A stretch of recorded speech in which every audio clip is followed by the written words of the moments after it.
રાહ મીન્સ કે એક રસ્તો, એક વે, એક એવો રસ્તો કે જેનાથી બંધારણીય અધિકારો મેળવી શકીએ, એક એવો રસ્તો કે જેનાથી બાળકોને એને શિક્ષણ પ્રત્યે ભૂખ લાગે, એક એવો રસ્તો કે બહેનો સશક્તિકરણના મુદ્દા પર આગળ વધે.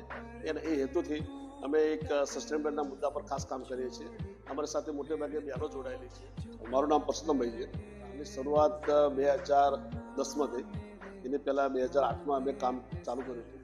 એટલે અમે એવા પ્રમાણિક પ્રયત્નો કર્યા કે બાળક ત્યાંથી બહાર આવે, અમારા સેન્ટરમાં આવે અને સ્કૂલમાં જે ભણાવે છે એને અમે રિપીટ કરી, બહેનોને બોલતી કરી. બહેનો અત્યારે જાતે ફરિયાદ કરે છે, ગમે તેવો કોઈ સવાલ આવે તો સામે ઝઘડો બી કરી લે છે, મારવાની બી તૈયારી રાખે છે. એટલે જે નિર્બલ હતી અમે સબળ કરવાના પ્રયત્નો કર્યા. સશક્તિકરણનું જે આખું અભિયાન છે એ અમે એક ઊભું કર્યું. મારું નામ જસીબેન નડિયલ છે અને હું છેલ્લા 10 વર્ષથી લોકમંચ સંસ્થામાં કામ કરું છું. અને આ સંસ્થામાંથી મને પોતાના જાતે અહીંયા આવ્યા પછી બધું શીખવા મળ્યું કે સંસ્થામાં શું શું કામ કરવાનું મળે છે. સુપત્રાદાન નામનું જે આખું એક સંગઠન છે એની સાથે અમે છેલ્લા 2022થી જોડાયેલા છીએ.